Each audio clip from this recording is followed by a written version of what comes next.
Good morning and welcome to the Boca Voice and our special edition of Fact or Fiction Friday, actually on Monday. And just because we're previous to pre-election, I had invited Robert Weinroth in, one of the city councilmen of Boca Raton, to come in and have a great conversation with us this morning. Thank you very much for joining us this morning. My pleasure, Peter. Thank Great you for having you. inviting me. So we wanted to have some conversations in regard to this debate that's going on about the wildflower property, and I thought who better to have us in today than one of the city councilmen. And thank you so much for joining us. And why don't you tell us a little bit about yourself? Well, I've been a resident of Boca Raton now for 25 years. My wife and I had a business, a small business, medical supply, and we have 4 children in our blended family. We love Boca Raton, love the activities here, and wouldn't live anyplace else. That's awesome. And what brought you into public service? Well, I got to tell you, I was working with some of my friends who were running for public office, and was very excited about the potential of getting hands-on and dealing with issues rather than having to take a seat and watch others do it. And I felt that a lot of the people that I was helping get elected were no smarter than me. And so I felt that I was at a place right now in my life where my business interests weren't taking as much time. My wife was very supportive. And so I said this would be a good time for me to get involved with public service. Well, I have to applaud you for it. I got to tell you, it's commendable. Giving yourself to public service, it's not something that is easy to do, and it's definitely a thankless job. Well, some say it's thankless, but I got to tell you, for me, it's the best job I've ever had. I have a lot of fun. I mean, the meetings are just a small part of it. I get out to the neighborhood, I speak to people constantly, and I go to functions. I'm an ambassador for the city. You know, when we do ribbon cuttings, when there are events, they would love to have, someone from the city there.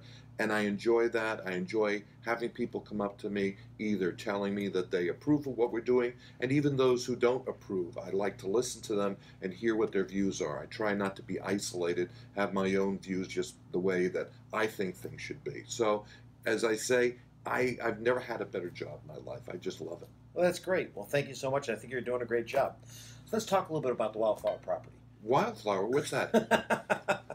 So tell us a little bit about your understanding and how we got to where we're at currently. Well, again, before I got on the council, much of this happened. Back in 2009, the city made a decision to purchase that parcel of land that's right at the corner of Palmetto and the Intercoastal Waterway. Yeah. And that had been a restaurant. I understand it was quite the restaurant back in those days. I was never there, and in front of it was another restaurant called Maxwell's. Yeah. And when those both went out and the buildings got knocked down, at some point in 2009, the city made the decision to acquire that property, and they paid $7.5 million for the property. And then the question was, what are we going to do with this property? And there were a lot of discussions. There was a council workshop where they invited the community to come in and bring their ideas in. And during that process, the council eventually made the decision that they wanted to see that become a restaurant, and they had several ideas. An open air restaurant, which was nixed because it would have created problems for the community, being very loud. And ultimately an RFP was put out.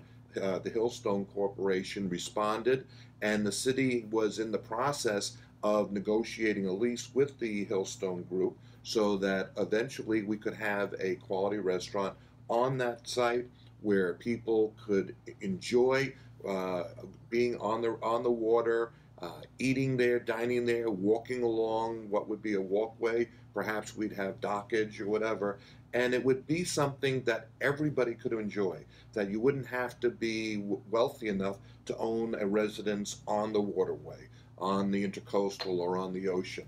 Everybody could enjoy it, and remarkably in our city, we have very few places where you can eat on the water. There's of course, there's a resort and club, but you have to be staying there or you have to be at a function there. And then there's the Waterstone, where of course you can go over and eat. But that's really it. If you really want to do waterside dining, you have to go up to Delray, or you have to go down to Deerfield Beach, and they have very nice places, and there's no reason why Boca shouldn't also. I would agree with you.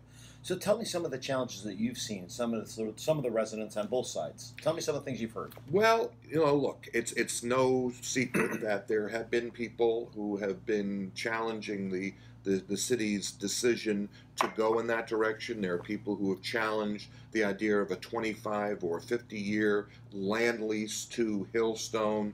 There are challenges in the negotiation of that lease, but we put that to the side when the Citizens Initiative was brought before us, because we're waiting to see what happens on Tuesday, whether the citizens are going to approve the Citizens Initiative or they're going to defeat it.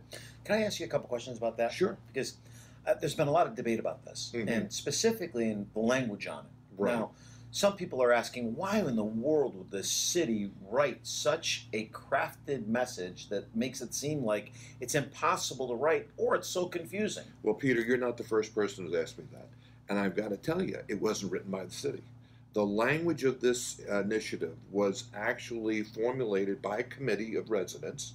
I'm assuming that they had a land use attorney that helped them craft the language, but the city had nothing to do with it. So the fact is that the people who are the movers of this initiative have always said that it has to do with that particular parcel, the wildflower parcel. But nowhere in the initiative does it say anything about wildflower, Hillstone. It's become a very broad initiative, and in fact, if you take a look at the language, and I actually have it right here, if you take a look at the language, it says all city-owned land adjacent to the intercoastal waterway shall, and here's very important, it says only be used for public recreation, public boating access, public streets, and city stormwater uses only. Now they bracketed those 4 uses in the 2 words only. So you and I can look at this and say, well, but does it mean I can put maybe a small eatery? Maybe I could put a kiosk there. Maybe I could sell beach blankets. If it isn't between these 2 words only, we can't do it. And again, we're not talking just about the wildflower property. It's saying anything along the intercoastal waterway. So this has become a question that really is not addressing what was the issue that the citizens were bringing before us, which was, we don't think you should be doing this with that parcel. So even the umbrellas that people enjoy today, they have to go away based upon this. Literally speaking, you could not have any concessions on anywhere on the intercoastal. Now, there is a question whether the Gumbo Limbo Nature Center would be able to continue operating with its souvenir shop, with the things that it does there. I mean, a nature center is not here. There's nothing here about grandfathering in. Now, the people who are proponents of this are saying, well, the city council can always change it. And they are legally correct. The city council, this is going to be, if it does pass, it will be just like any other ordinance in the city. So we can pass an ordinance, or a past council could pass an ordinance, and we can always change it. But politically, that wouldn't happen. Well, that'd be political suicide. Well, again, we all know that there's going to be a municipal election in March. There'll be 3 seats on the ballot, and no one is going to just ignore the residents' decision on Tuesday. So I think that residents need to be very careful and understand what they're voting for. If they clearly do not want to have any commercialization of any parcel that the city owns on the waterway or anything else. I mean, what is not even included in here are things like you couldn't run electrical lines in there. You couldn't have sewers in there. So if we wanted to put a bathroom on that property, we couldn't, because you couldn't turn on the lights. There are cables running through many of our properties, coming from the ocean, and transatlantic cables. We couldn't continue to have them. We have leases with the cable operators. We would have to, when those leases came due, say, I'm sorry, you can't continue to run your cables through there. there are a lot of unintended consequences. And I look at the cartoon that was shown on Boca Watch recently, where it says, "We want a park, we want a restaurant. Wait, we can have them both." Not with this language. There's been a visioning discussion that Councilman Singer had held a few weeks I before. attended it. Okay, and I understand a lot of very interesting ideas came out of that session. But you know what? Many of those ideas are foreclosed by the language of this initiative. And when Mr. Singer reported to the council on the ideas that were brought forward, he had mentioned that there were ideas of concessions, of cafes, of restaurants, of retail. Well, none of those are possible if this initiative is passed. So I think people need to understand, number one, it's not just this Waterstone property. It's all the city-owned property. And certainly, if they receive one of these in the mail from the proponents, we're not putting a skyscraper on the property. Nobody is talking about putting a condo on the property. And to put this up there, to get people thinking the city is about to monetize that property and turn it into this horrible condominium is really, it's a deception. Can I ask a question? Yeah. As a matter of fact, was it ever intended to be a park? It was never intended to be a park. This was a commercial property.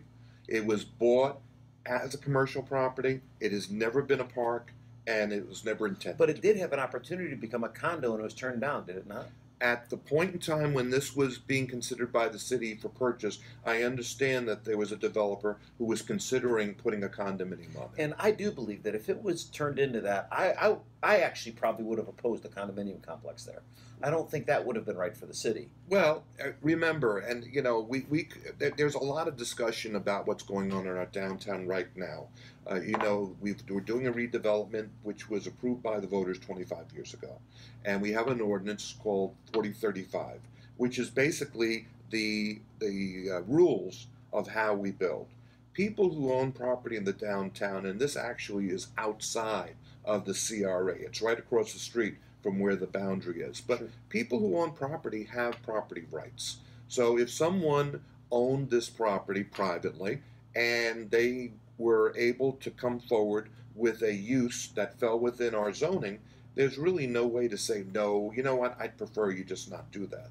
So, I mean, I think that there's a lot of things going on here. I think there are some people who are feeling that the development of our city is going a little too fast, and they're looking at the wildflower as really a way of testing whether this anti-development fever is starting to build, and to tell the council, stop, you know, you're doing too much. I think it would be a shame though if that was a testament to what we're trying to do. I mean, if you're using a 2.2 acre lot that really isn't going to affect what's happening anywhere else in the city, and you're really going to do irreparable harm to the rest of the parks that we have. Well, I think, number one, you know, one of the people who's come before us, who is now running for city council, Andrea O'Rourke, has come before us many times to say, we need a sense of place. We need to have a way of drawing people downtown. And then she's put up some slides to show what other cities have done. And when I look at these slides, I say, wait a minute. You know, show me the High Line. Show me the Riverwalk in San Antonio. Show me, you know, Central Park. And I say, that's nice. We have 2.2 acres. Right. It's a postage stamp. So it would be lovely to have some of these large expanses. And we do. In fact, we're very lucky that the people who came way before me were smart enough to have taken the oceanfront and made it public, to take a lot of the land that's in our city and make it for recreation. We have land out there right now that hasn't even been developed yet. Ocean Strand, which was acquired by the city, which is now owned by the Beach and Park District, hasn't even been developed yet. There are no plans for it yet. We have a lot of land out there. We're right now talking about Lake Wyman and redeveloping the area out there with the canoe trails and the kayaking and allowing people to have more recreation. these are areas that we are excited about developing so people have the opportunity to go out there and enjoy the reason why we're living down here in Florida. You know, I look back at history, and I was here back when they actually built Meisner Park Okay. originally, and I remember controversy around them not wanting to build Meisner Park, and Well, I can't imagine a Boca Raton today without Meisner Park. it's amazing. I mean, again, anecdotally, because I wasn't here at that point, I understand that the people who are now fighting development are pointing to Meisner as the poster child for great redevelopment when 25 years ago, those were the same people who said, oh my God, you're destroying our city. So I think people need to take a breath. And I think we have such a beautiful city. I think that we have redeveloped it over the last 25 years. We have a vibrant urban core. People are flocking to live in our city. There is a property right now they just broke ground on. It's called Tower 155, which is going to go up right behind the main post office. We have the Via Meisner project, where we're going to have a beautiful Mandarin Oriental Who would have ever hotel. thought? I mean, does that raise the cachet of our city? There's so much good going on in the city. We have our own Museum of Art, which is first class. And all of these things, we have theater, we have all of these great things, and it wouldn't be possible if we didn't have a critical mass living in our downtown. The reason why the Boca Mall died is because people were not staying in the city at night.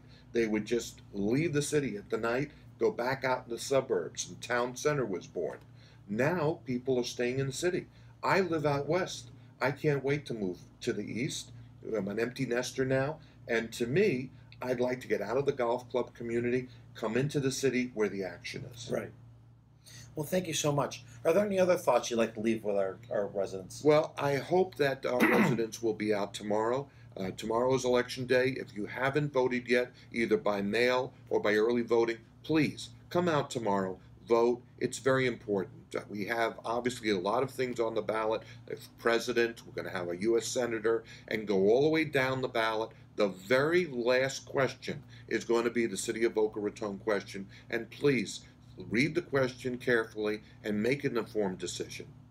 Thank you so much for joining us. Again, thank you for joining us at the Boca Voice. We appreciate your time and your efforts. And again, join us online. We continue the dialogue online. We appreciate your opinion, and we look forward to continuing the dialogue.